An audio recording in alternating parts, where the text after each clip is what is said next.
చిన్న ప్రార్థన.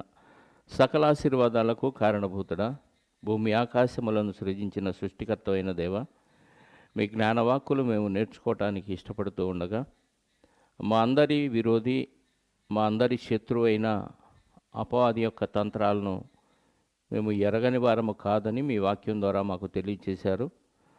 వారి తంత్రాలు ఏమిటో మేము నేర్చుకొని వాటి నుంచి తప్పించుకోవటానికి నీ సహాయాన్ని అర్థిస్తూ, దీనికి గాను మీ పరిశుద్ధాత్మ సహాయాన్ని బోధిస్తున్న నాకును వింటున్న మీ పిల్లలకు ప్రసాదించమని మా రక్షకుడు మీ ప్రియకుమారుడైన క్రీస్తు యేసు పరిశుద్ధ నామంలో ప్రార్థించి అడిగి వేడుకొనుచున్నాను పరలోకపు తండ్రి. ఆమేన్. చేరువచ్చిన మీ అందరికీ ప్రభు అయిన క్రీస్తు నామంలో నా వందనములు. ప్రభునందు ప్రియమైన దేవుని వారలారా, మరి ప్రతి గురువారం మనం లేఖనాల పరిశోధన కేంద్రం ద్వారా అనేకమైన అద్భుతమైన విషయాలు నేర్చుకుంటూ వస్తున్నాం. అందులో భాగంగా అపవాది పుట్టుక గురించి మనం నేర్చుకున్నాం. అలాగే అపవాది యొక్క ఆయుష్కాలం గురించి కూడా మనం నేర్చుకున్నాం. అదే క్రమంలో అపవాది తంత్రాలు కూడా మనం ఖచ్చితంగా తెలుసుకోవాలి. ఎందుకంటే ఒక దేశాన్ని మరొక దేశం జయించాలి అనంటే, గెలవాలి అనంటే ఖచ్చితంగా ఆ దేశంలో ఉన్న లోటుపాట్లేంటో, బలహీనతలేంటో మనం ఖచ్చితంగా తెలుసుకోవాలి. వాళ్ళ బలం ఏంటో ఇవన్నీ తెలుసుకున్నప్పుడే ఆ దేశాన్ని మనం ఓడించగలం. అలాగే అపవాది ఎలా మనల్ని తన వైపు తిప్పుకుంటాడు, అపవాదికి ఉన్న ఆయుధాలు ఏంటి, అపవాదిని మనం జయించాలంటే ఏం చేయాలి అనే దానికంటే ముందుగా అపవాది యొక్క తంత్రాలు ఏమిటి అనేది ఖచ్చితంగా ప్రతి క్రైస్తవుడు నేర్చుకున్నప్పుడే వాడిని జయించగలం. అందులో ఈరోజు మనం ఆలోచించబోయే విషయం, అపవాది అబద్ధం ఆడిస్తాడు. అపవాది దేవుని పిల్లలైన మనల్ని అబద్ధం వైపు మళ్ళిస్తాడు. బద్ధము అనగానే కొలత. దేవుడు చెప్పిన ప్రతిదీ ఖచ్చితం. దేవుడు చెప్పాడు అంటే అది ఖచ్చితంగా మనం పాటించవలసిన విధి విధానం. దానికి డూప్ చేసి వ్యతిరేకంగా అపవాది అబద్ధాన్ని కల్పిస్తాడు. అసలు అబద్ధం ఎలా పుట్టింది?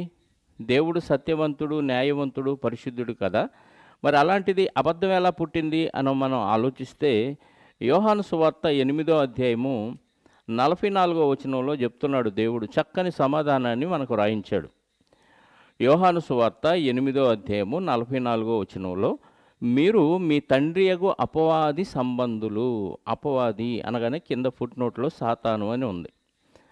మీరు మీ తండ్రియగు అపవాది సంబంధులు, మీ తండ్రి దురాశలను నెరవేర్చగోరుచున్నారు అని, ఆది నుండి వాడు నరహంతకుడయ్యుండి సత్యమందు నిలిచినవాడు కాడు, వాని యందు సత్యమే లేదు, వాడు అబద్ధమాడునప్పుడు తన స్వభావమును అనుసరించియే మాట్లాడును, వాడు అబద్ధికుడును అబద్ధమునకు జనకుడనయ్యున్నాడు.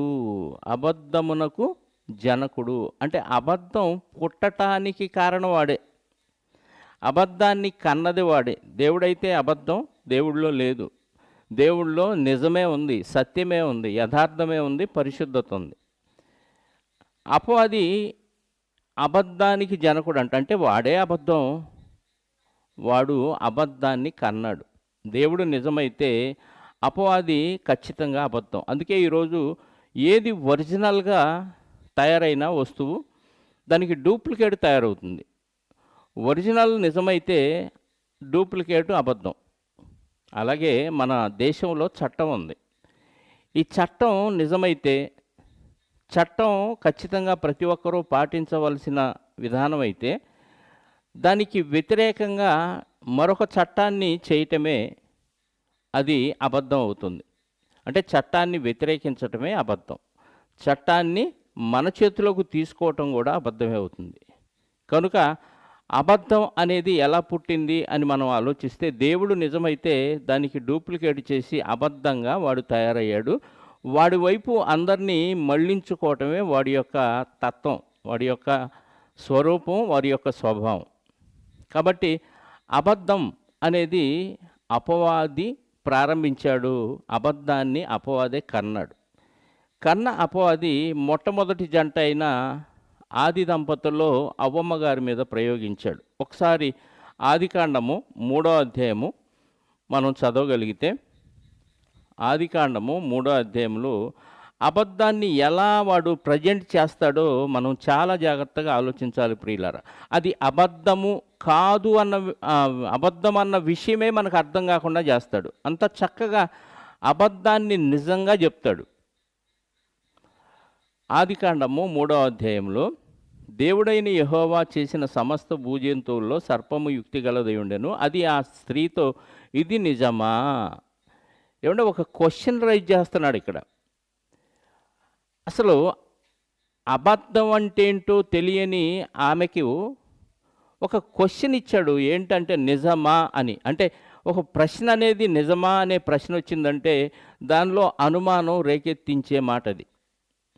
ఇది నిజమా అనే ఒక ప్రశ్న వేశాడంటే వెంటనే, అంటే ఇది నిజము కాదా అనే ఒక ప్రశ్న ఆటోమేటిక్గా మనలో ఉత్పన్నం అవుతుంది. అంటే అబద్ధాన్ని అనుమానంతో ఎలా ప్రారంభించాడో చూడండి వాడు. ఇది నిజమా అనే ప్రశ్న. ఇప్పుడు ఎవరైనా మనం ఏదైనా ఒక విషయాన్ని చెబుతున్నప్పుడు వాళ్ళు క్వశ్చన్ ఫేస్ పెట్టారనుకోండి మన వైపు, అంటే నువ్వు చెప్పేది నిజమేనా అనే ఒక డౌట్ అన్నమాట వాళ్ళలో. అడగక్కర్లా నోటితో, మనం చెబుతున్న దానికి ప్రశ్నార్థకంగా మొహం పెట్టారంటే మీరు చెప్పేదంతా తప్పు, నిజం కాదేమో, ఒకవేళ అబద్ధమేమో అనే అనుమానాన్ని ప్రారంభించినట్టుగా వాళ్ళలో కనపడుతున్నట్టుగా మనకి ఫేస్ ఎక్స్ప్రెషన్ కనపడుతుంది.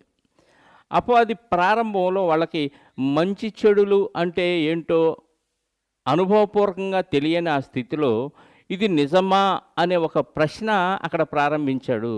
అంటే మనిషిలో అబద్ధాన్ని, ఒక బీజాన్ని, అబద్ధం అనే ఒక బీజాన్ని నాటటం ప్రారంభించాడు. ఇది నిజమా అని ఆ స్త్రీతో అని ఏమంటున్నాడో చూడండి. దేవుడు అందుకు ఆ స్త్రీ, ఈ తోట చెట్ల ఫలములను మేము తినవచ్చును, అయితే తోట మధ్యనున్న చెట్టు ఫలములను గూర్చి మీరు చావకుండునట్లు వాటిని తినకూడదనియు వాటిని ముట్టకూడదనియు సర్పముతో అనెను. అందుకు సర్పము, మీరు చావనే చావరు. ఏమంటే దేవుడు చెప్పింది నిజం, అపవాది చెప్పేది అబద్ధం. అబద్ధాన్ని నమ్మించి నిజములాగా చూపిస్తాడు. అది వాడి యొక్క కెపాసిటీ. వాడి క్యాపబిలిటీ ఏంటంటే అబద్ధాన్ని నిజము కంటే ఎక్కువగా మనం విశ్వసించే విధంగా, నమ్మే విధంగా మనకు ప్రేరేపణిస్తాడు. దేవుడు ఏం చెప్పాడు అనేది మనం ఒకసారి ఆలోచిస్తే, ఆదికాండము 2వ అధ్యాయంలో 17వ వచనాన్ని చదివితే, దేవుడు తోట వేసి ఆ తోటలో ఉన్న చెట్ల ఫలాలన్నిటినీ మీరు నిరభ్యంతరంగా తినవచ్చని ఆది దంపతులకు చెప్పి, అందులో 17వ వచనంలో ఏమంటున్నాడంటే, అయితే మంచి చెడ్డల తెలివినిచ్చు వృక్ష ఫలములను తినకూడదు, మంచి చెడ్డలను తెలివినిచ్చు వృక్ష ఫలములను తినకూడదు, నీవు వాటిని తినుదినమున నిశ్చయముగా చచ్చెదవని నరునికి ఆజ్ఞాపించెను. తినుదినమున నిశ్చయముగా చచ్చెదవని నరునికి ఆజ్ఞాపించెను. చాలా జాగ్రత్తగా ఆలోచించాలి ప్రియులారా. చచ్చెదవు అని ఆజ్ఞాపించాడు, తింటే అన్నాడు. తింటే చచ్చెదవు. ఎంత చక్కగా వాడు అబద్ధాన్ని నిజంగా లోకంలో ప్రవేశపెడతాడో ఎక్కడి నుంచే మనం నేర్చుకోవాలి. ఈ పండు తినుదినమున నిశ్చయముగా చచ్చెదవు అంటే అపవాదిగాడు ఏమన్నాడు 3వ అధ్యాయంలో, మీరు చావనే చావరు అన్నాడు. 2వ అధ్యాయంలో మీరు నిశ్చయముగా చచ్చెదరని దేవుడు చెప్పింది నిజమైతే, మీరు చావనే చావరు అని చెప్పింది అబద్ధం. అబద్ధం అని ఎలా అనగలం? అది నిజమే అన్నట్టుగా మనకు అనిపిస్తుంది కదా. అప్పటి నుంచి ఇప్పటి వరకు ఈ బైబిల్ చదువుతున్న చాలామందికి ప్రశ్న అర్థం కాలేదండి.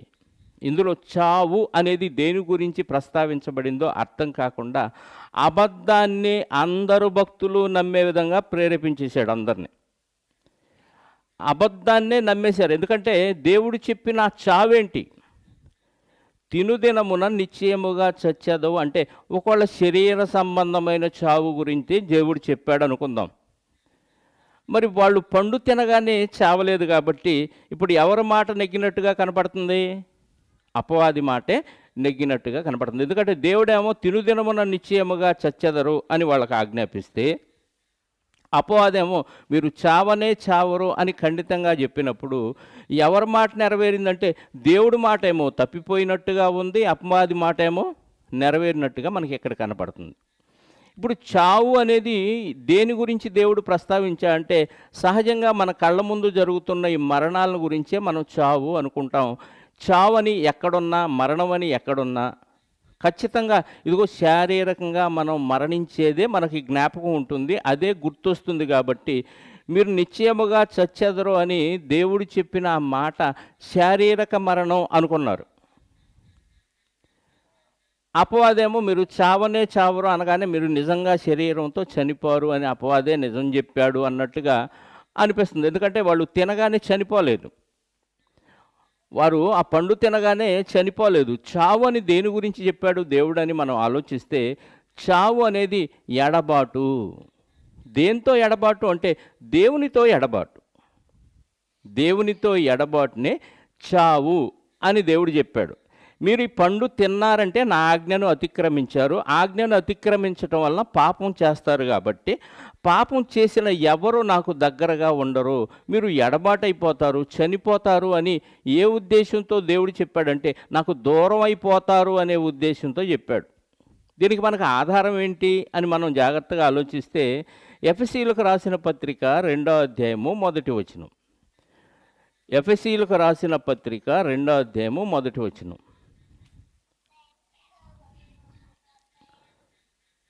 ఎఫెసీ పత్రిక 2వ అధ్యాయం 1వ వచనంలో, మీ అపరాధముల చేతను పాపముల చేతను మీరు చచ్చిన వారై ఉండగా. ఏమండి చూడండి, అపరాధము పాపం చేయటం వల్ల మనం చచ్చామంట. ఈ పండు తిను దినమున నిశ్చయముగా చచ్చెదవు అని దేవుడు చెప్పింది ఏంటయ్యా అని అంటే, నిజం, నాతో ఎడబాటు కలుగుతుంది అని అంటే, వీడేం చెప్పాడంటే మీకు ఎడబాటు గురించిన ప్రస్తావన తేకుండా మీరు చావనే చావరు అన్నాడు.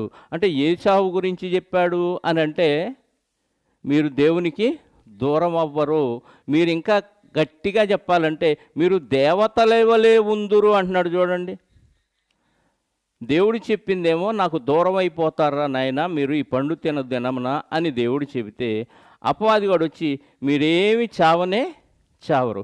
ఇప్పటిదాకా అందరు భక్తులు ఏమనుకుంటున్నారంటే మీరు మరణించరు అని అపవాది చెప్పిందే రైట్ అన్నట్టుగా చాలామంది ఆలోచిస్తున్నారు. దేవుడు చెప్పిందేమో మీరు నాతో దూరం అయిపోతారు, ఎడబాటు. ఏమండి, దేవుడు మనిషికి ఆయుష్కాలాన్ని పెట్టి పుట్టించాడు, మరణాన్ని పెట్టి పుట్టించాడు. ఈ మరణం లోపు మనం అపరాధాలు పాపాలు చేసి దేవునికి దూరం అయిపోతామని భవిష్యత్తు ఎరిగిన దేవుడు, నువ్వు మరణించే లోపు నాకు దగ్గరవ్వాలి, అప్పుడు ఎడబాటు లేకుండా నిత్య జీవాన్ని నీకు ఇస్తానంటున్నాడు యేసుక్రీస్తు ద్వారా. అదే ఇందాక చదివిన ఎఫెసీ పత్రిక 2వ అధ్యాయంలో, మీరు మీ అపరాధముల చేతను పాపముల చేతను మీరు చచ్చిన వారై ఉండగా క్రీస్తులో మిమ్మును బ్రతికించాను. యేసుక్రీస్తు ద్వారా మనల్ని బ్రతికించాడు అంటే నిత్య జీవానికి మళ్ళీ వారసులుగా చేశాడు. మనకు మరణం లేదు, శారీరకంగా మనం శరీరాన్ని విడిచిపెట్టి ఆత్మగా దేవుని దగ్గరకు వెళ్ళాలి. వెళ్ళాల్సిన మనము ఎప్పుడైతే దేవుని మాట వినకుండా ఆజ్ఞను అతిక్రమించామో దేవునికి దూరమయ్యాము. ఎంతకాలం అంటే నువ్వు బ్రతికున్నంతకాలం భూమి మీద దూరంగా ఉన్నావు, దేవుడికి బ్రతికే ఉన్నావు, జీవంతోనే ఉన్నావు భూమి మీద, కానీ దేవునికి దూరంగా బ్రతుకుతున్నావు అన్నమాట. అంటే క్రీస్తుని అంగీకరించని వారందరూ అపరాధములు పాపములు చేసి దేవునితో దూరంగా ఉన్నారు. అంటే దేవుని దృష్టిలో వీరు చచ్చిన వారు. మీరు చనిపోతారని దేవుడు చెప్తే అపవాది వచ్చి చావనే చావరు అని ఏమన్నాడంటే, 4వ వచనం, అందుకు సర్పం మీరు చావనే చావరు, ఏలయనగా మీరు వాటిని తినుదినమున మీ కన్నులు తెరవబడిననియు మీరు మంచి చెడ్లను ఎరిగిన వారై దేవతల వలె ఉందురని దేవునికి తెలియనని స్త్రీతో చెప్పగా. ఏమండి, అబద్ధాన్ని ఎంత చక్కగా ప్యాక్ చేసి ఎంత చక్కగా అందరికీ నచ్చే విధంగా చెప్తున్నాడో చూడండి. ఇప్పుడు దేవదూతలు గొప్పవాళ్ళ మనుషులు గొప్పవాళ్ళ అని ఆలోచిస్తే, దేవదూతలేమో పరిచారకులు అంటున్నాడు దేవుడు. హెబ్రీ పత్రిక 1వ అధ్యాయము 14వ వచనాన్ని చదివితే, వీరందరూ అంటే దేవదూతలందరూ రక్షణను స్వాస్థ్యము పొందబో వారికి పరిచారము చేయుటకై పంపబడిన సేవకులైన ఆత్మలు అంటున్నాడు. ఇప్పుడు మనం వారసులం, మనమేమో దేవుని పిల్లలం.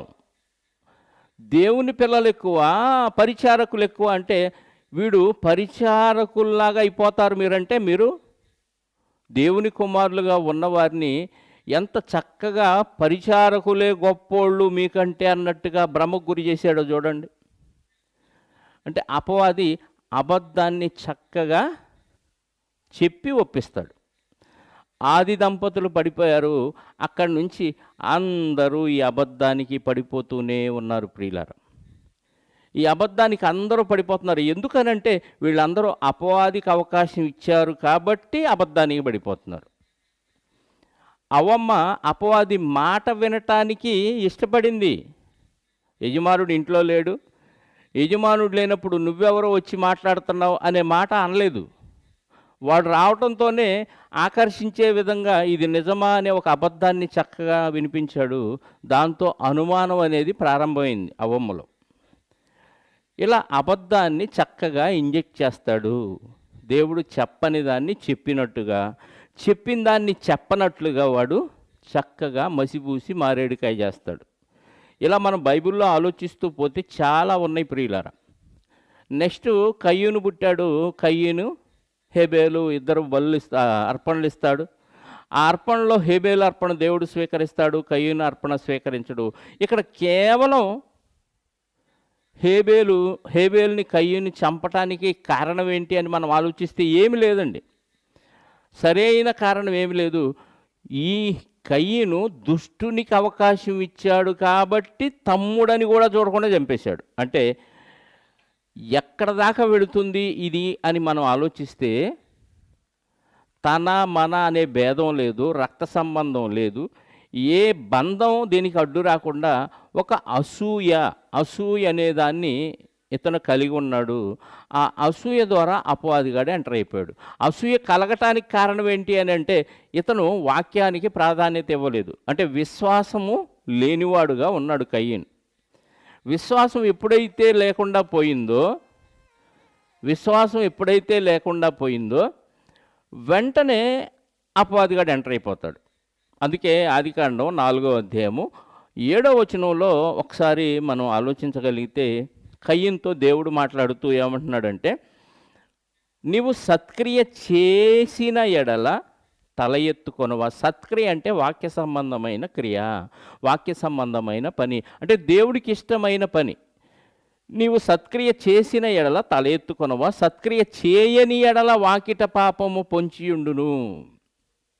అంటే దేవుడు పని చెయ్యకపోతే పాపం రెడీగా ఉంటుందంట, వాకిట్లోనే ఉంటుంది. దానికి నీ ఎడల వాంఛ కలుగును, నీవు దాన్ని ఏలుదువు అనేను. అంటే నువ్వు దేవుడు చెప్పింది చెయ్యకపోతే కూడా రెడీగా ఉంటాడు అపవాదిగాడు రెడీగా ఉంటాడు. వాడు కోరిక కలిగిద్దంట, వచ్చి ఏళ్తాడంట. 8వ వచనం, కయ్యూను తన తమ్ముడైన హేబేలుతో మాట్లాడాను. వారు పొలములో ఉన్నప్పుడు కయ్యూను తన తమ్ముడైన హేబేలు మీద పడి అతన్ని చంపెను. కయ్యూను తన తమ్ముడైన హేబేలు మీద పడి అతన్ని చంపాడు అని ఉంది ప్రియులారా. అంటే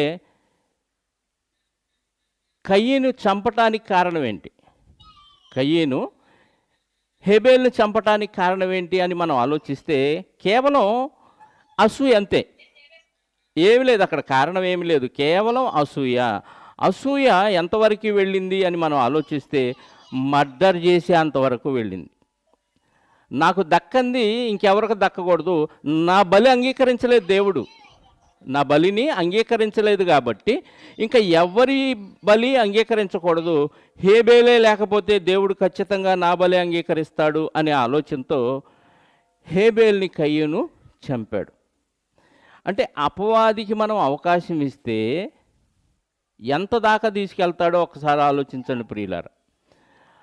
అంటే వెంటనే దేవుడు వచ్చి అడిగేశాడు, కయ్యూను హేబేలుని చంపగానే అక్కడ 9వ వచనంలో, యెహోవా నీ తమ్ముడైన హేబేలు ఎక్కడ ఉన్నాడని కయ్యూను అడుగగా అతడు, నేను ఎరుగను, నా తమ్మునికి నేను కావలి వాడనా నేను. చూడండి, అడిగాడు దేవుడు, ఏంటి కయ్యను నీ తమ్ముడు ఎక్కడున్నాడని అడిగితే, నేను మర్డర్ చేశానని చెప్పలా, నాకు తెలీదు, నేనేమన్నా తమ్ముడికి కాపలా వాడినా అని ఎంత చక్కగా అబద్ధం ఆడాడు చూడండి. అంటే దేవుడికి ఇష్టము లేని పని చేయటం వల్ల, ఈర్ష్య అసూయతో ఉండటం వల్ల మర్డర్ చేసింది గాక, సాక్షాత్తు దేవుడే వచ్చి అడిగితే కూడా ఏమంటున్నాడు, సాక్షాత్తు దేవుడే వచ్చి అడిగితే ఏమంటున్నాడు, నా తమ్మునికి నేను కావలి వాడినా, నేను తమ్ముడిని ఎరగను అంటున్నాడండి. ఎందుకు తన సహోదరుని చంపాడు అని మనం ఆలోచిస్తే కేవలం అసూయ వలన. అసూయ ఎందుకు వచ్చింది? అపవాదికి అవకాశం ఇవ్వటం వలన. అందుకే యోహాను మొదటి పత్రికలో ఈ విషయాన్ని దేవుడు రాయిస్తూ 3వ అధ్యాయము 12వ వచనాన్ని చదివితే, యోహాను గారు రాసిన మొదటి పత్రిక 3వ అధ్యాయము 12వ వచనం చదువుదాం.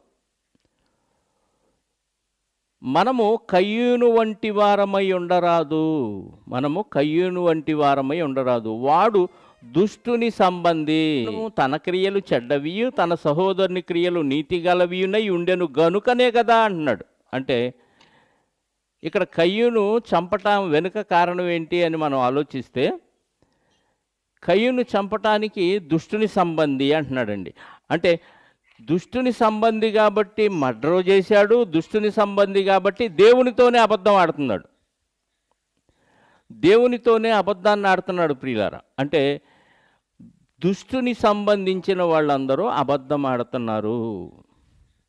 అవ్వమ్మనేమో అబద్ధం చెప్పి మాయ చేశాడు, కయ్యూన్నేమో తన వశం చేసుకొని ఒక హత్య చేసే విధంగా చేశాడు, ప్రేరేపించాడు. తర్వాత దేవునితోనే నా తమ్ముడు ఎవరో నాకు తెలీదు, నేను ఎరగను అనే స్థితిలోకి తీసుకెళ్ళిపోయాడు. ఇక యాకోబు గారు ఉన్నారు. యాకోబుకు పుట్టిన కుమారులే ఇశ్రాయేలీలు, యాకోబుకు పుట్టిన కుమారులే ఇశ్రాయేలీలు. ఆ ఇశ్రాయేలీలు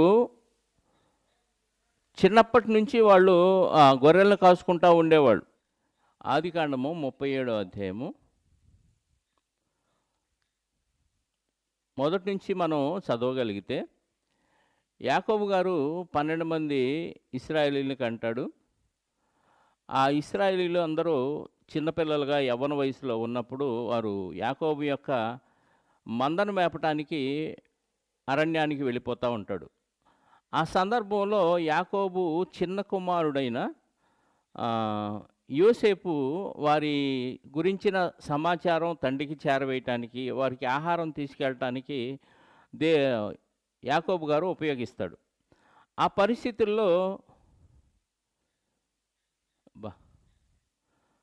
పరిస్థితుల్లో సహోదరులు యాకోబు మీద పగబట్టి ఉంటారు.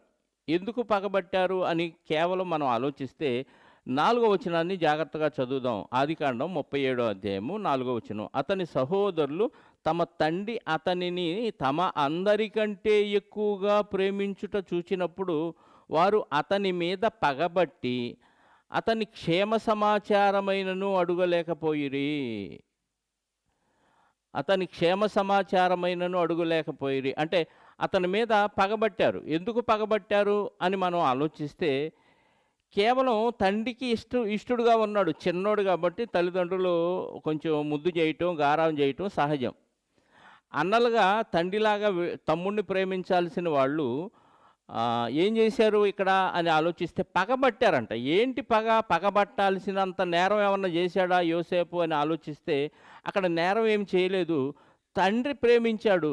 ఆ విషయం మన యోసేపు గారికి కూడా తెలియదు.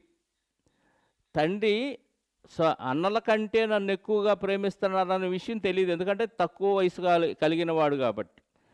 అసలు ఏ నేరము చేయని యోసేపుని అన్నలు ద్వేషించటం ఏంటి, పగబట్టడం ఏంటి? పగబట్టి కూడా ఏం చేస్తున్నారంటే బాగున్నావా లేదా అనే విషయాలు కూడా పరామర్శించటం మానేశారంట. ఆ కింద మాట మనం చదవగలిగితే, తండ్రి ఎక్కువగా ప్రేమించుట చూచినప్పుడు వారు అతని మీద పగబట్టి అతని క్షేమ సమాచారమైనను అడుగలేకపోయిరి. ఏం తమ్ముడు బాగున్నావా, ఎలా ఉన్నావు, ప్రయాణం బాగా జరిగిందా, ఏమేం పంపించాడు నాన్న, ఇలాంటి మాటలు కూడా మాట్లాడటానికి ఇష్టం లేకపోయింది. కారణం ఏంటంటే పగ ఉంది. పగ ఎందుకు ఉంది? ఏం లేదు కారణం. అంటే అపవాదికి మనం అవకాశం ఇస్తే నిష్కారణంగా పగ పెంచుకునే అవకాశాలు కనపడుతున్నాయి ఇక్కడ. అబద్ధం ఆడిస్తాడు. దానికి తోడు అన్ని అక్రమాలు, అన్యాయాలు చేయిస్తాడు. ఒక నేరాన్ని కప్పిపుచ్చుకోవటానికి అనేకమైన నేరాలు ఎలాగైతే హంతకులు చేస్తారో, ఒక దొంగతనం కప్పిపుచ్చుకోవటానికి అనేకమైన దొంగతనాలు ఎలా చేస్తారో, అలాగే వీళ్ళు కూడా దాన్ని కప్పిపుచ్చుకోవటానికి దానికి రోజు రోజుకి ఆ పగ లోపల కాపురం చేయటం వల్ల తమ్ముడి మీద రోజు రోజుకి ద్వేషం పెరిగింది. ఆ ద్వేషంతో పాటు ఇంకా తమ్ముడికి ఒక కల రావటం యోసేపుకి. ఆ కలకి ఆయన అన్నలతో చెప్పటం. దాంతో ద్వేషం ఏమైపోయిందంటే ఇంకా బాగా తీవ్ర స్థాయిలో పెరిగిపోయింది. వచ్చి ఆ అన్నలకి ఆ కళ చెప్పటం వల్ల ఆ కళ విన్న తర్వాత అన్నలు ఏమన్నారో ఒకసారి మనం ఆలోచిస్తే 10వ వచనం 37వ అధ్యాయము ఆదికాండం 10వ వచనం మనం జాగ్రత్తగా గమనిస్తే, అతడు తన తండ్రితోనూ తన సహోదరులతోనూ అది తెలియచెప్పినప్పుడు అతని తండ్రి అతనితో, నీవు కనిన ఈ కల ఏమిటి? నేను నీ తల్లియు నీ సహోదరులను నిశ్చయముగా నీకు సాష్టాంగ పడుదుమా అని అతన్ని గద్దించను. తండ్రి కూడా గద్దించాడు.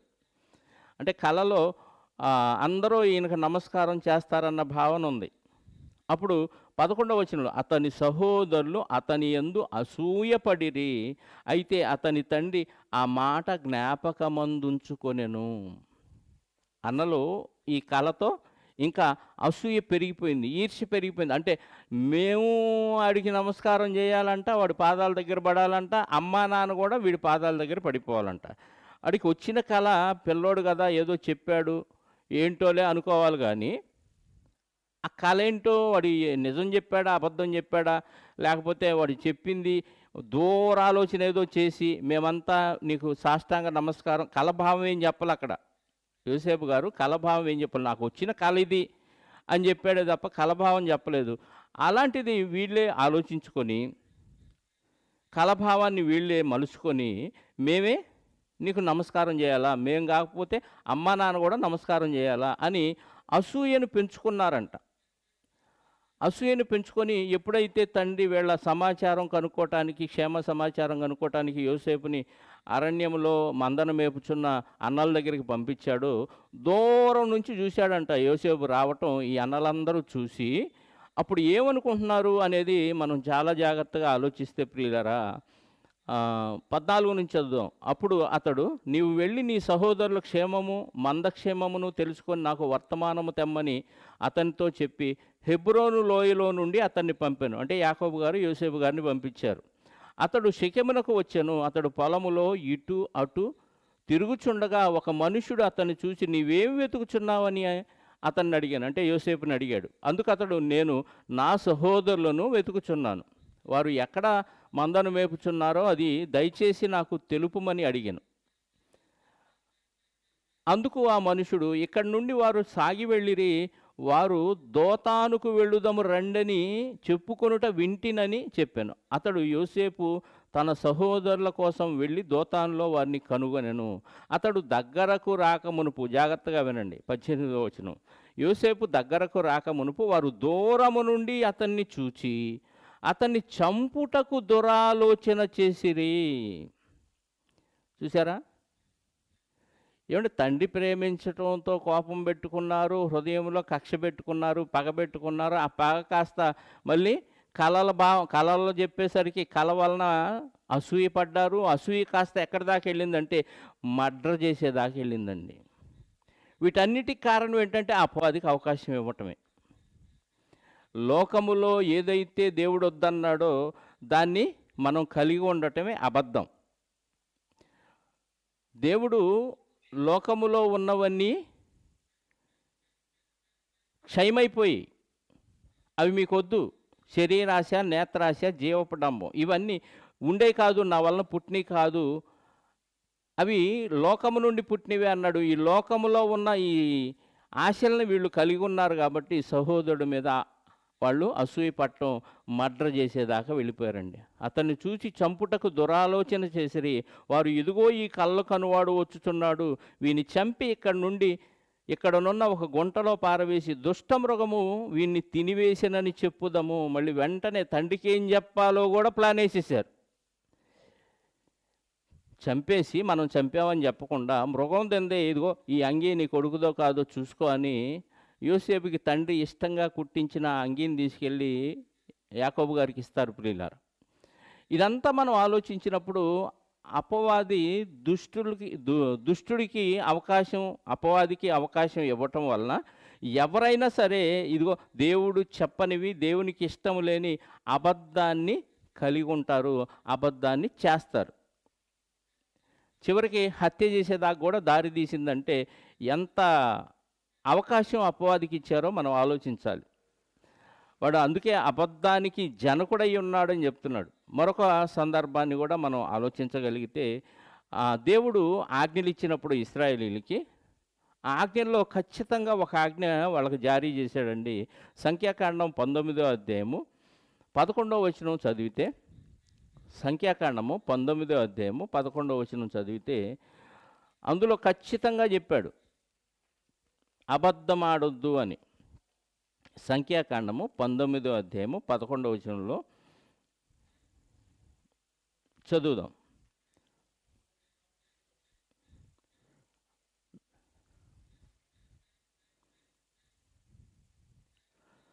ఒకరితో ఒకరు అబద్ధమాడరాదు అనే మాట ఉంటుంది ప్రియులారా. ఒకరితో ఒకరు అబద్ధమాడరాదు అనే మాట ఉంటుంది. అంటే ఖచ్చితంగా ఆజ్ఞలు ఇచ్చినప్పుడు దేవుడు ఈ అబద్ధం ఆడొద్దు అనే మాట ఎందుకు రాయించాడంటే, అబద్ధం ఆడాడంటే కారణం ఏంటంటే అపవాదికి అవకాశం ఇచ్చినట్టుగా మనం భావించాలి. మరొక వచనాన్ని కూడా చూడగలిగితే సామెతల గ్రంథం 30వ అధ్యాయము 6వ వచనం. సామెతల గ్రంథము 30వ అధ్యాయము 6వ వచనం చదివితే అబద్ధం అంటే ఏంటో నిర్వచనం చెప్తున్నాడు ఇక్కడ దేవుడు. సామెతల గ్రంథం 30వ అధ్యాయము 6వ వచనం నేను చదువుతున్నాను. ఆయన మాటలతో ఏమీయూ చేర్చకము, ఆయన నిన్ను గద్దించునేమో, అప్పుడు నీవు అబద్ధీకుడవగుదువు.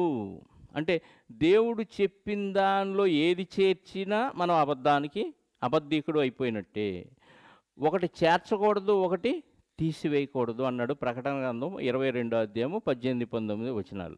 అంటే దేవుని మాటల్లో ఏది చేర్చినా అబద్ధమైద్ది, ఏది తీసివేసినా అబద్ధమైద్ది. కాబట్టి ఈరోజు అబద్ధాలు చెప్పేవాళ్ళందరూ సాతానుకి సంబంధించిన వారుగా మనం భావించాలి. ఎందుకంటే అందులో ఒకటి కలిపినా, అందులో నుంచి ఒకటి తీసివేసినా ఖచ్చితంగా అబద్ధం చెప్పినట్టే. వాడు మనల్ని అబద్ధికులుగా చేస్తాడు. అబద్ధికులంటే దేవునికి అసహ్యం కనుక, అబద్ధికులంటే దేవునికి నచ్చదు కాబట్టి మనందరినీ అబద్ధికులుగా మార్చేసి దేవునికి నచ్చకుండా చేసి వాడితో పాటు నరకానికి తీసుకెళ్ళటమే వాడి యొక్క ఉద్దేశం. అందుకే కొత్త నిబంధనకు వచ్చేసరికి దేవుడికే విసుగు కలిగి మనల్ని వాడికి అప్పగించేటట్టుగా ప్రేరేపిస్తాడంట. ఎవరైతే అబద్ధాన్ని ప్రేమిస్తారో వాళ్ళందరినీ. దశలోనికి రాసిన 2వ పత్రిక 2వ అధ్యాయము 9 నుంచి జాగ్రత్తగా చదివితే, నశించుచున్నవారంటే అర్థం ఏంటంటే నరకానికి పోయేవాళ్ళు అని అర్థం. ఎందుకు వీళ్ళు నరకానికి పోతున్నారంటే వాళ్ళు అపవాదికి అవకాశం ఇచ్చారు కాబట్టి. అపవాదికి అవకాశం ఇవ్వక మునుపు ఇచ్చిన తర్వాత అయినా దేవుడు వాళ్ళకి అవకాశం ఇస్తున్నాడు, కానీ దాన్ని వాళ్ళు సద్వినియోగం చేసుకోవట్లేదు.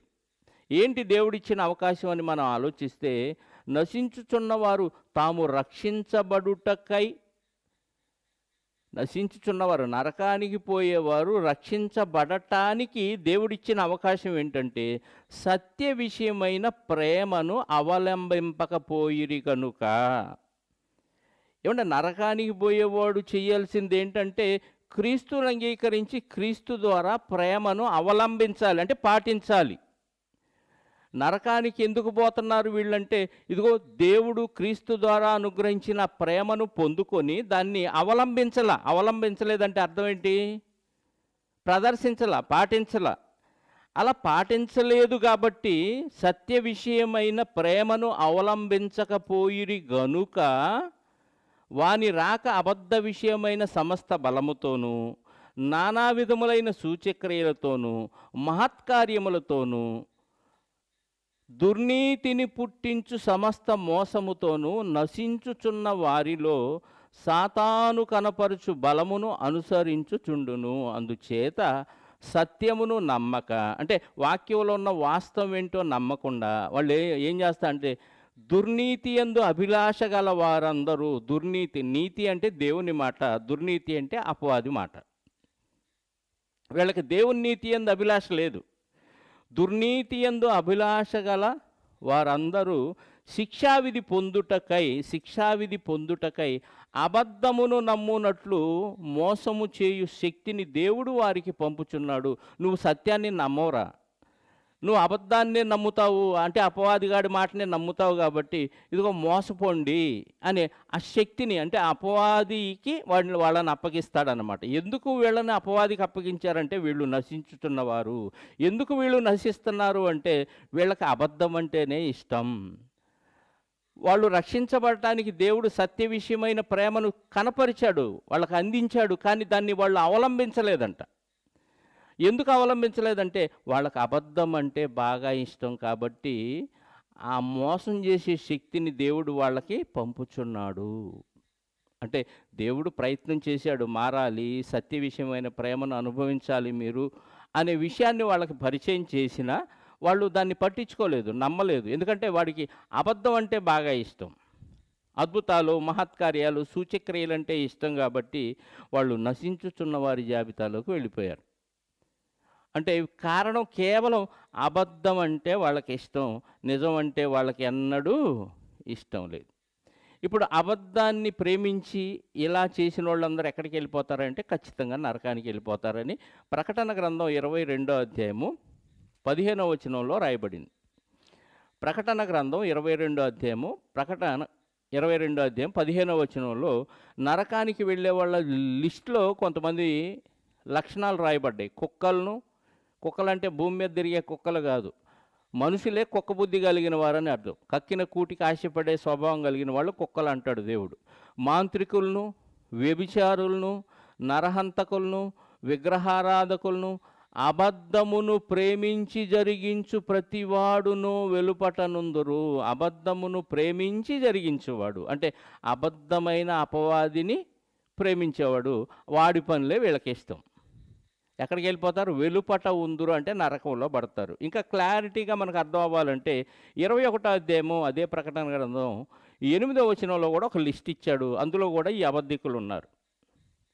ప్రకటన గ్రంథం 21వ అధ్యాయము 8వ వచనం చదివితే పిరికివారును, అవిశ్వాసులను, అసహ్యులను, నరహంతకులను, వ్యభిచారులను, మాంత్రికులను, విగ్రహారాధకులను, అబద్ధికులందరూ అగ్నిగంధకములతో మండుగుండములో పాలు పొందుదురు. ఇది రెండవ మరణం అంటే నరకం. ఇందులో కూడా ఖచ్చితంగా అబద్ధికులు ఉన్నారు. ఎందుకంటే వాళ్ళకి అబద్ధం అంటే చాలా ఇష్టం, ఎక్కువ మక్కువ. దేవుడు అంటే ఇష్టం లేదు. అబద్ధం అంటే వాళ్ళకి ఎంత ఇష్టం అంటే అసలు ఈ అబద్ధమే మమ్మల్ని కాపాడుతుంది, అబద్ధం లేకపోతే మేము బ్రతకలేం అనే స్థాయిలోకి వెళ్ళిపోయారనమాట. దేవుని స్థానంలో దయ్యంగాడు కూర్చున్నాడు. ఒక్క మాటలో చెప్పాలంటే దేవుడు ఇదిగో ఇలా ఉండాలని చెబితే అవి నచ్చవు. నువ్వు ఎలా అయినా ఉండు పర్లేదు, నేను నిన్ను కాపాడుతాను, నీకు కావలసినవి అన్నీ ఇస్తాను అనే ఆలోచన వాళ్ళల్లో రేకెత్తించి నేనే నీకు ఆశ్రయంగా ఉంటాను, నేనే మిమ్మల్ని కాపాడుతానని చెప్పే అపవాది ఆలోచనలే వాళ్ళకి బాగుంటాయి. కాబట్టి అలాంటి బ్యాచ్ అంతా మాకు దేవుడు అవసరం లేదు, మేము అనుకున్న దేవుడే, అంటే అపవాదే వాళ్ళకు దేవుడుగా కనపడుతున్నాడు. అందుకే అలాంటి వాళ్ళు ఏమంటున్నారు ఒకసారి ఆలోచిస్తే యెషయా గ్రంథం 28వ అధ్యాయంలో వాళ్ళు అంటున్న మాటలు చూడండి, ఎంత ధీమాతో మాట్లాడుతున్నారు. యెషయా గ్రంథం 28వ అధ్యాయము 15వ వచనం చదువుతున్నాను, జాగ్రత్తగా వినండి. మేము మరణముతో నిబంధన చేసుకొంటిమి, నరకంతో మరణముతో నిబంధన చేసుకొంటిమి, మేము పాతాళముతో ఏకమైతిమి. పాతాళంతో మీకు ఐకమత్యం ఉంది, దగ్గర సంబంధం, చుట్టరికం ఉంది. ఉపద్రవం ప్రవాహము వలె వడిగా దాటునప్పుడు అది మా యొద్దకు రాదు. అబ్బా, ప్రమాదం వచ్చినా, అందరి మీదకి ప్రమాదం వచ్చినా మా మీదకు రాదు. ఎందుకని? ఎందుకు రాదు మీకు? ఎందుకంత నమ్మకం అని ఆలోచిస్తే, మేము అబద్ధమును మాకు ఆశ్రయముగా చేసుకొంటిమి. అబ్బా! అబద్ధమే, ఆ దేవతే, ఆ దేవుడే మమ్మల్ని కాపాడతాడు. మాకు ఉపద్రవం ఒడిగా మా మీదకి రాదు. ఎందుకంటే మా అబద్ధం మమ్మల్ని కాపాడుతుంది. మేము అబద్ధమును మాకు ఆశ్రయముగా చేసుకొంటిమి. అబద్ధం అని ఒప్పుకుంటూనే ఇదే నిజం అంటున్నారు. ఆ అబద్ధమే మమ్మల్ని కాపాడుతుంది. మాయ క్రింద దాగి ఉన్నాము అని మీరు చెప్పుకొనుచున్నారే అంటున్నాడు. మాయ అని తెలిసి కూడా మాయ కింద ఉండిపోతున్నామండి. తెలియట్లేదు. కారణం ఏంటంటే, ఆ మాయ ఎలా కనపడుతుందంటే మాయలాగా కనపట్ల. అబద్ధం ఎలా కనపడుతుందంటే అబద్ధంలాగా కనపట్ల. నిజములాగా కనపడుతుంది. మాయ కూడా నిజములాగా కనపడుతుంది. దేవుని వాక్యే నిజం. దేవుని వాక్యములో లేనిది ఎవడు కలిపి చెరిపినా అది అబద్ధం.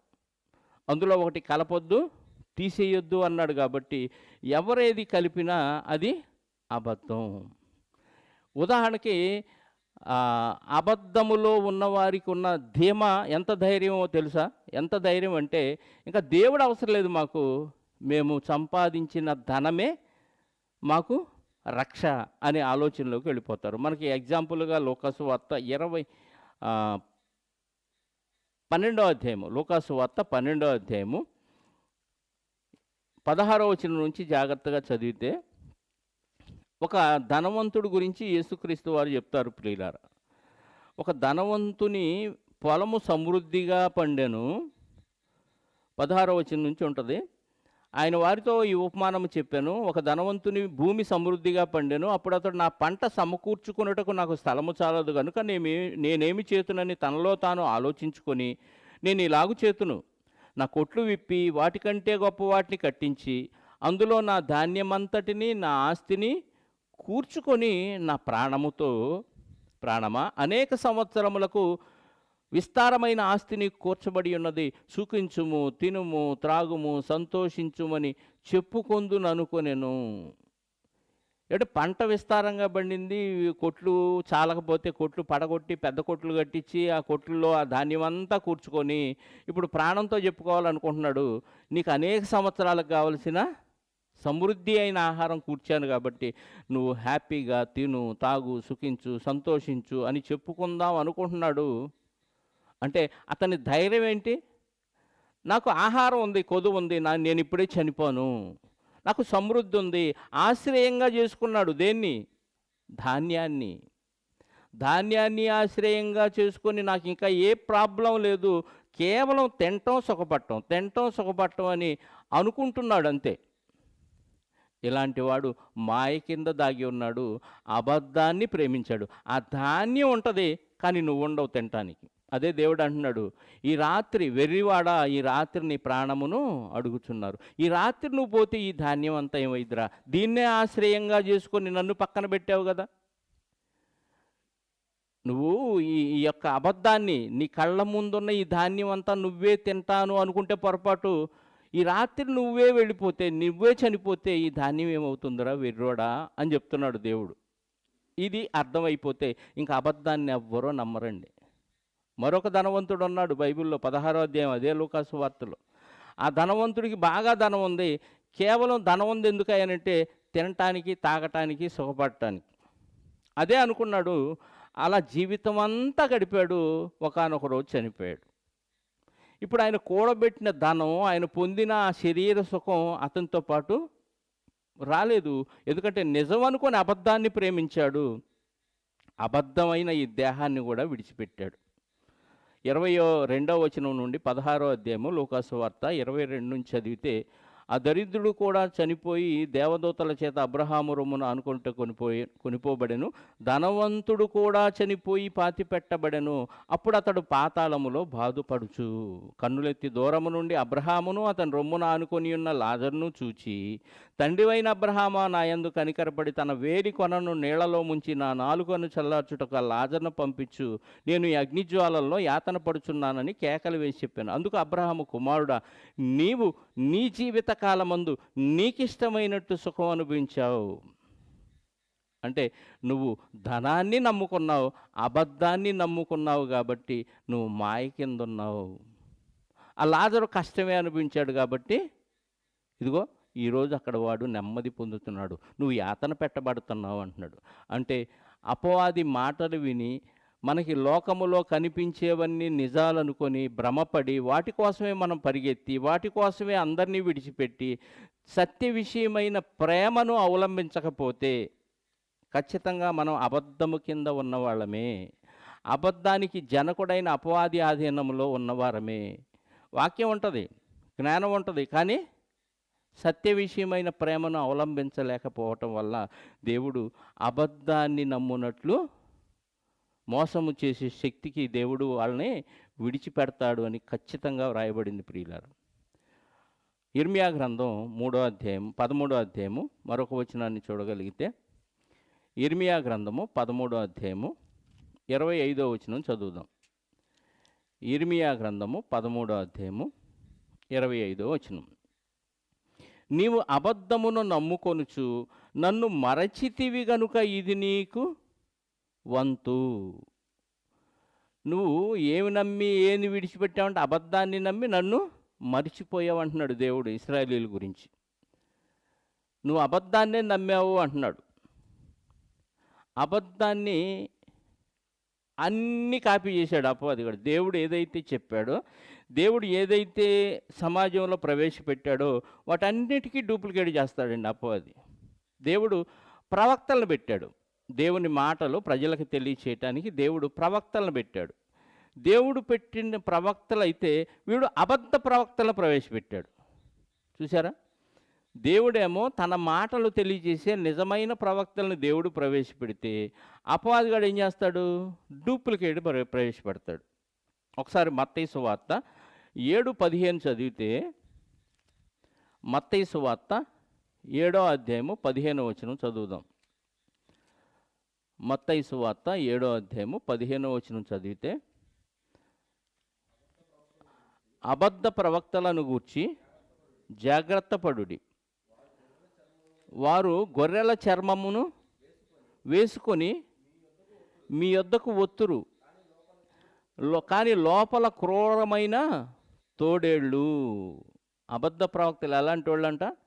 గొర్రె చర్మం కప్పుకున్న తోడేళ్ళు లాగా ఉంటారు. పైకి గొర్రె చర్మం అంటే గొర్రె అనుకుంటాం, మేకప్ అన్నమాట అది. పైన గొర్రె చర్మం ఉంది, లోపలేమో క్రూరమైన తోడేళ్ళు. అబద్ధ ప్రవక్తలు కూడా ఇలాగ ఉంటారు. అపవాది చెప్పాడు కదా, మీరు చావనే చావరు, అవ్వమ్మతో చెప్పాడు. దేవుడి మాటగానే అన్నట్టుగానే చెప్పాడు. దేవుడే తప్పు చెప్పాడు, నేను చెప్పేదే రైటు అన్నట్టుగా. దేవుడు తన మాటలు ప్రజలకు తెలియచేయటానికి ఆ ప్రవక్తలను పెడితే వీడు డూప్లికేట్ చేశాడు, అబద్ధ ప్రవక్తలను ప్రవేశపెట్టాడు. దేవుడు తన మాటలను చెప్పటానికి వాటిని ప్రవచనములు అన్నాడు. దేవుడు ప్రవచనాల ద్వారా తన మాటలు చెప్పాడు కదా. ఇప్పుడు వీడేం చేశాడు? అబద్ధ ప్రవచనాలను ప్రవేశపెట్టాడు. అబద్ధ బోధకులు, అబద్ధ ప్రవక్తల చేత అబద్ధ ప్రవచనాలు, అంటే దేవుడు చెప్పింది ప్రవచనం, దేవుడు ఎవరికి చెప్పాడో అతను ప్రవక్త. దేవుడు చెప్పంది అబద్ధ ప్రవచనం, దేవుడు చెప్పమన్నవాడు చెప్పకుండా వేరేవాడు వాడికి సొంతగా అనిపించింది చెప్పటం అబద్ధ ప్రవచనం. ఉదాహరణకి ఇర్మియా గ్రంథం 5వ అధ్యాయము 31వ వచనం. ఇర్మియా గ్రంథము 5వ అధ్యాయము 31వ వచనం.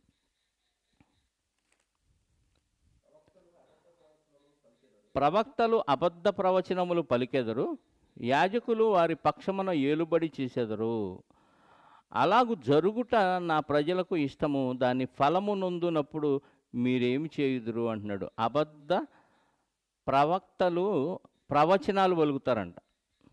ప్రవక్తలు అబద్ధ ప్రవచనాలు పలుకుతారు, నిజం ప్రవక్త నిజమైన ప్రవచనాలే పలుకుతాడు. 14వ అధ్యాయము అదే ఇర్మియా గ్రంథం 14వ అధ్యాయము 15వ వచనం.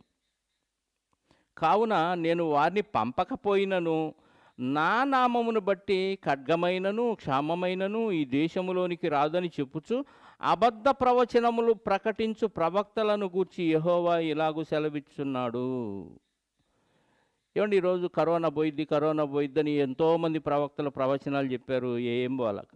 మేము స్వస్థతావరాలు ఏ రోగమైనా, ఎయిడ్సా, ఆ వ్యాధి ఈ వ్యాధి, మేము ప్రార్థన చేస్తే మొత్తం పోతాయి అన్నారు. నూనె పోయింది, కర్చీఫులు పోయినాయి, ప్రవచనాలు నెత్తిమీద చేసి ప్రార్థనలు చేసే ఇవన్నీ పోయినాయి. వీళ్ళే దాక్కున్నారు. ప్రవచనాన్ని చెబుతూ దేవుడు నాకు తెలియచేశాడు, మీ అందరికీ నేను చెప్తున్నానని. ఒక్కొక్కళ్ళ గురించి మొన్న ఈ మధ్య కూడా ఆయన పేరు ఎవరో వరప్రసాద్ అంట, ఏ ఊరో తెలియదు కానీ అతను కత్తి మహేష్ గారి గురించి ప్రవచనం చెప్పాడు, దేవుడు నాకు బయలుపరిచాడు అని. ప్రవచనాలు ఆగిపోయినాయి అన్న విషయం కూడా వాళ్ళకి సరిగ్గా తెలియదు అన్నమాట. ఇది అబద్ధ ప్రవచనం. దేవుని పేరు మీద దేవుని నామానికి అవమానం తెచ్చే విధంగా, ఇదిగో కత్తి మహేష్ లేస్తాడు, తిరుగుతాడు, మారు మనసు పొందుతాడు, ఆయన దేవునికి ఉపయోగపడతాడని చెప్పాడు. తర్వాత నేనే సరిగ్గా వినలేదేమో, దేవుడు మళ్ళా నాకు చెప్పినా నేను పట్టించుకోలేదు, లేటు చేశాను, అందుకే ఇలా జరిగిపోయిందని దాన్ని సమర్థించుకున్నాడు. అంతకుముందు ఎన్నో నెరవేరినాయి అని చెప్తున్నాడు. అసలు దేవుడు ఇప్పుడు ఎవరితో మాట్లాడన్న విషయం కూడా తెలియదు. ఇవే అబద్ధ ప్రవక్తలు, అబద్ధ ప్రవచనాలు అంటే ఇవే. దేవుడు ఒరిజినల్ అయితే అపవాది అబద్ధం. కాబట్టి దేవుడు చేసిన ప్రతిదానికి డూప్లికేట్ చేసి ఇదే ఒరిజినల్ అనిపించే విధంగా మనల్ని ప్రేరేపిస్తూ ఉంటాడు అపవాది కదా. రాకడ గురించి చెప్తున్నారు, ఎన్నో సంవత్సరాల క్రితమే చెప్తున్నారు, ఇదిగో వచ్చేసింది రాకడ, ఇదిగో వచ్చేసింది రాకడ అని. ఇంతవరకు రాలేదు. చాలామంది అబద్ధ ప్రవక్తలు ఎన్నో ప్రవచనాలు చెప్పారు, దేవుడు నాకు తెలియజేశాడని. ఎన్నో సందర్భాలు ఇలా దొర్లుకుంటూ కాలంలో వెళ్ళిపోతూనే ఉన్నాయి, కానీ రాకడ మాత్రం రాలేదు. అబద్ధ ప్రమాణాలు చేయిస్తాడు మళ్ళీ. దేవుడు చేయించేదేమో నిజమైన ప్రమాణాలు అయితే, అపవాది అబద్ధ ప్రమాణాలు చేయిస్తాడు. అలాగే దేవుడు శిష్యుల్ని లేదా ఆయన మాట వినే వాళ్ళని మీరే నాకు సాక్షులు అన్నారు. ఉదాహరణకి మార్కు సువార్త 16వ అధ్యాయము, మార్కు సువార్త 14వ అధ్యాయం చూద్దాం, 55వ వచనం నుండి. మార్కు సువార్త 14వ అధ్యాయము 55వ వచనం నుండి.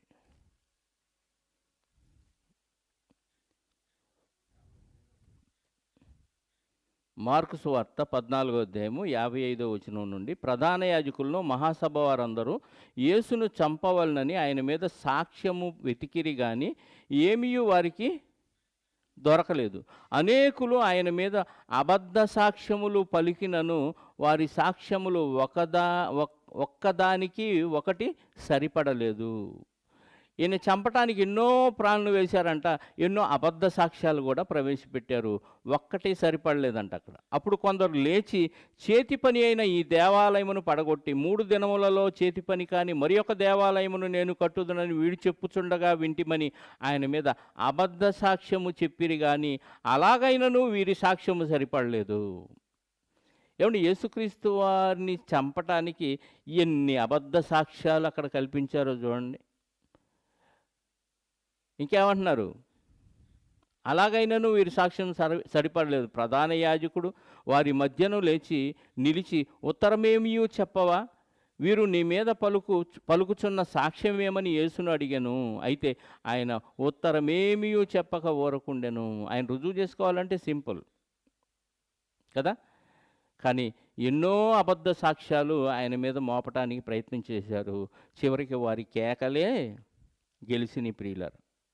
యేసుక్రీస్తు వారు శిష్యులతో అన్నాడు, అపోస్తుల కార్యాలు 1:8, భూదిగంతముల వరకు యెరూషలేములోను ఇదిగో ఈ పట్టణంలోను భూదిగంతముల వరకు మీరు నాకు సాక్షులై ఉందురు అన్నాడు. అది యేసుక్రీస్తు వారు ఏర్పాటు చేసుకున్న సాక్షులు. దేవుడు ఏర్పాటు చేసుకున్న సాక్షులు పాత నిబంధనలో ఉన్నారు. ఇక్కడ కొత్త నిబంధనలో యేసుక్రీస్తు వారు ఏర్పాటు చేసుకున్న సాక్షులు. ఒకసారి ఆ వచనాన్ని చదువుదాం.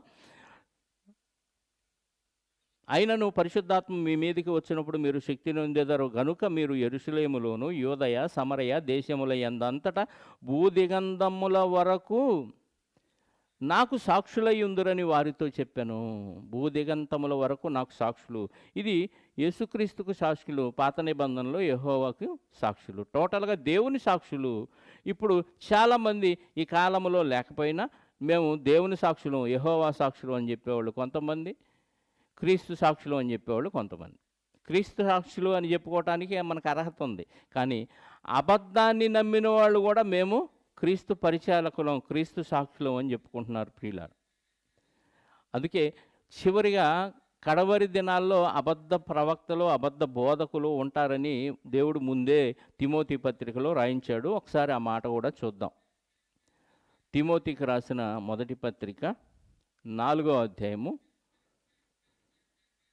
మొదటి నుంచి చదువు. అయితే కడవరి దినముల్లో కొందరు అబద్ధికుల వేషధారణ వలన మోసపరుచు ఆత్మల యందు, ఎవరంట వీళ్ళు?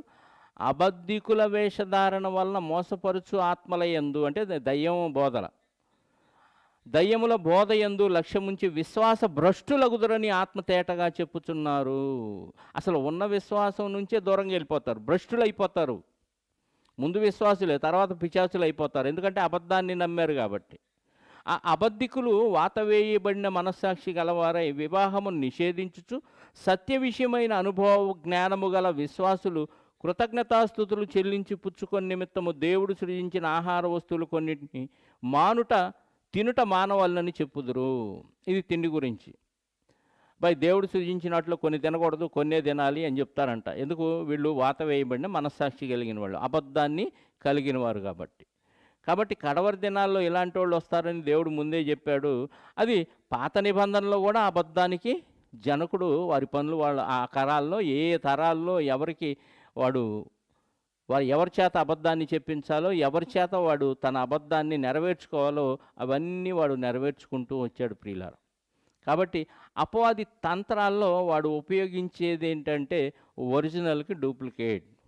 దేవుడు నిజమైతే, దేవుని మాట నిజమైతే, దేవుడు ప్రవేశపెట్టిన ప్రతి మాట సత్యము మనం పాటించవలసినదైతే దానికి వ్యతిరేకంగా దేవుని మాటగానే చెబుతూ మీరు దీన్ని పాటించినా మీరు పరలోకం వెళతారు, ఇది చేసినా నువ్వు ఖచ్చితంగా స్వర్గం చేరుకుంటావనే భ్రమకు గురి చేసి అబద్ధాన్ని నమ్మే విధంగా మనల్ని ప్రేరేపిస్తాడు అపవాది.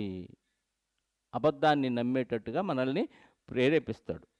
అబద్ధాన్ని నమ్మటం వల్ల మనకి ఏమేమి నష్టాలు ఉన్నాయో తర్వాత దేవుని చిత్తం అయితే మరొకసారి చూద్దాం. ప్రార్థన చేసుకుందాం. తల వంచి కళ్ళు మూసుకుంటే ప్రార్థన చేసుకుందాం. పరిశుద్ధుడు అయిన మా పరలోకపు తండ్రి, మీ ఘనమైన శ్రేష్టమైన నామాన్ని బట్టి స్తోత్రాలు. మీరు నిజం, మీ కుమారుడు నిజం, పరలోకం నిజం. ఈ నిజంలోనికి మేము ప్రవేశించాలంటే పాత నిబంధన నుంచి మాకు ఛాయను చూపిస్తూ వచ్చారు. నిజస్వరూపం క్రీస్తులో ఉందని మాకు తెలియచేశారు. కానీ అపవాది నిజాన్ని పక్కన పెట్టి అబద్ధాన్నే నిజంగా నమ్మిస్తూ మీకంటే అబద్ధమే చాలా గొప్పది అనే విధంగా మమ్మల్ని ప్రేరేపిస్తూ తన వైపు మళ్లించుకొని తనతో పాటు నిత్య నరకాగ్నికి తీసుకువెడుతున్నాడు తండ్రి. ఇలాంటి పరిస్థితుల్లో అపవాది తంత్రాల్లో వాడు ఉపయోగించే ఆయుధమైన అబద్ధాన్ని గురించి మేము కొన్ని మాటలు నేర్చుకోవటానికి ఈరోజు మీరు అనుగ్రహించిన ఈ సమయాన్ని బట్టి, ఈ టెక్నాలజీని బట్టి మీకు స్తోత్రాలు. పిల్లలు విన్నారు, నిజమేదో అబద్ధమేదో గ్రహించి చాలా సునిశితంగా పరిశీలిస్తే తప్ప అందులో ఉన్న విషయం మాకు అర్థం కాదన్న విషయాన్ని ఎరిగి చాలా జాగ్రత్తగా అబద్ధాన్ని తెలుసుకునే జ్ఞానాన్ని వారికి నేర్పించండి. ఎందుకంటే అబద్ధాన్ని గురించి నేర్చుకుంటేనే దానిలో పడకుండా మేము కాపాడుకోవటానికి అవకాశం ఉంటుంది. కాబట్టి నిజమేంటో తెలియటం ఎంత ముఖ్యమో అబద్ధం తెలియటం కూడా అంత ముఖ్యమని మీరు తెలియచేశారు. కనుక మీ పిల్లలు దీన్ని గ్రహించి సత్య విషయమైన అనుభవ జ్ఞానములో కలిగిన ప్రేమను వారు అవలంబించడానికి సహాయాన్ని దయచేయమని కోరుకుంటూ, మహిమ ఘనత ప్రభావాలు మా అందరి ద్వారా మీరే పొందుకొనమని మా రక్షకుడు మీ ప్రియకుమారుడైన క్రీస్తు యేసు పరిశుద్ధ నామములో ప్రార్థించి అడిగి వేడుకొనుచున్నాను పరలోకపు తండ్రి.